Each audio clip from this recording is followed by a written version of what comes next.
What's up, everybody? I'm back working on what I call the tired Dodge Ram. And in this video, and probably why you click this video, we're gonna try and turn that airbag sensor light off. Let's jump right into it.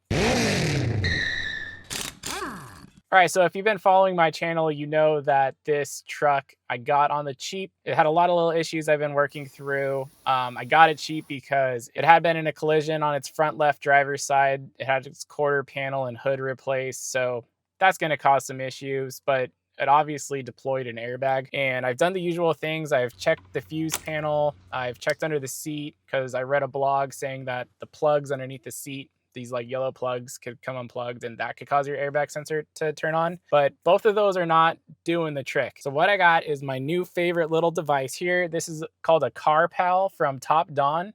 It's an OBD2 sensor that hooks up to your phone via Bluetooth. So I'm gonna plug this in, kind of show you how this app works and see if I can diagnose where this airbag sensor light is coming from. And then hopefully fix it and turn the sensor off. Okay, first thing, obviously we're gonna wanna just, plug the device into our scanning port. Boop, just like that, little green light. Now it's a blue light. Okay. We got a little CarPal OBD2 Bluetooth connection device plugged into the car. Now I'm going to open the app up, but before you do that, you got to turn the vehicle on, obviously. So opening it up to the app. So you do a lot of cool stuff with this app. You can see my score is a 79 on the overall vehicle health of this truck, which, that's a C+. That's not bad. But maybe we can get this truck to a B, maybe a B+. That'd be amazing. Anyways. More cool things on this app. We can do like a maintenance. So we can do the tire pressure maintenance sensor. We could check the oil, like intervals. You can do a lot more stuff with this device than you can with like that cheap Harbor Freight blue OBD2 sensor that just erases codes. Anyways, we went ahead and clicked on that full vehicle health check and I'm confirming my VIN. And it looks like it's talking to the internet, updating what a Dodge would need. And then we're just gonna hit auto scan. And then it's gonna scan all these things, powertrain control module, anti-lock brakes, everything. But most importantly, it's scanning this ORC, which is the airbag occupant restraint issue. So hopefully this tells me where the problem is and why this airbag light is on. So let's see. Okay, it looks like it's got to go through this full scan. So we'll wait here for a second. Eventually.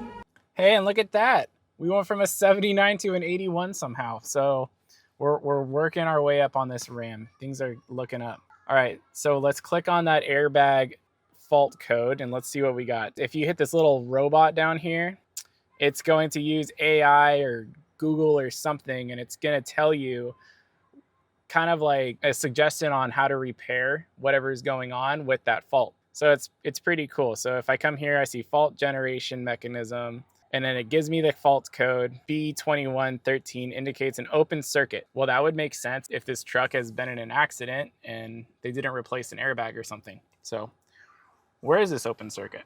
I have an open circuit in the left curtain airbag squid wiring, which is 40% of the issue. Now I'm gonna assume the squib of the left curtain is this one right here that has like a little airbag sensor sign on it. So what I'm gonna do is I'm gonna pop this panel off, look at the airbag in there and check out the wiring, see if I can unplug it, clean it, fix it. But we're gonna try and turn this sensor off by going through that. And at the A-pillar, it's pretty easy to remove trim. Let's get one of these little plastic trim tools, find these little things that are clearly covering some sort of bolt, pop them off. And those little covers removed. We got some classic American 10 millimeters. Thank you, Dodge.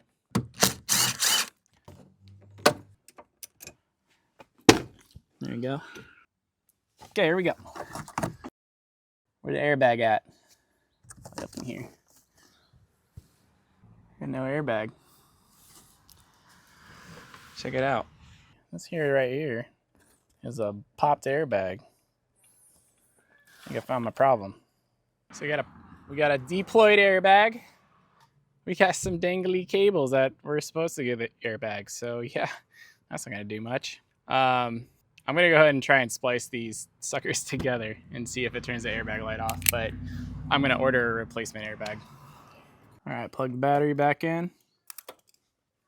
Poof, goes the airbag. No, it didn't. Gonna turn the truck on.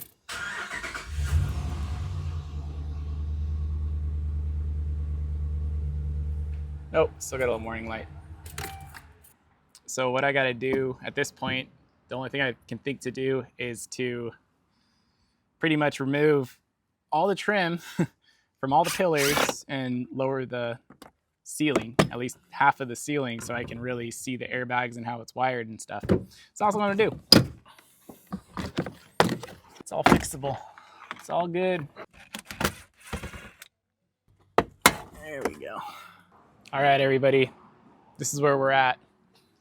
I removed all the trim from one side of this truck, and we got a popped airbag right here. You can see where that's normally where you'd have the airbag plugged in. With this wire, that's not plugged into it, hence probably my airbag warning light. So I'm gonna order a new airbag and install it. Fast forward a couple weeks and then finish up this video. See if we can't get that airbag sensor warning light to turn off. Okay, no boom. All right, moment of truth.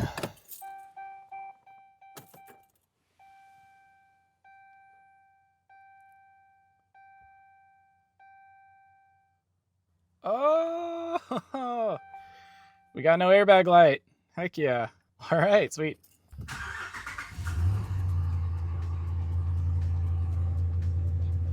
No airbag light, folks.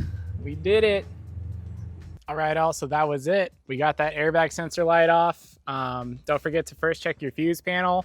If that doesn't do the trick, check that plug underneath your seat, because when your seat moves forward, it could unplug the airbag sensor or the seatbelt sensor, causing the airbag sensor light to turn on. And if all else fails, grab yourself a CarPal. Use the link in the description below to support the channel. But now that I figured out how to get that sensor off by replacing a missing airbag, who would have thought? Then all I gotta do is completely take the whole ceiling down, match up the left airbag with the right airbag that's still in there, button it all back up, and then I'm done. But anyways, I got the sensor off. The tired Dodge Ram is a little less tired, and I hope this video helped you out. If it did, don't forget to check out my channel for more. Do all that YouTube stuff, and thanks for watching. All right, we're back in the tired Dodge Ram, and I'm rescanning it to see if I can get a better than 81 score on my vehicle health. Let's see. And an 88. All right, we're doing good. Okay, so we got a few more things to fix. We're gonna keep working on this truck, but that was a whole video. Thanks for watching.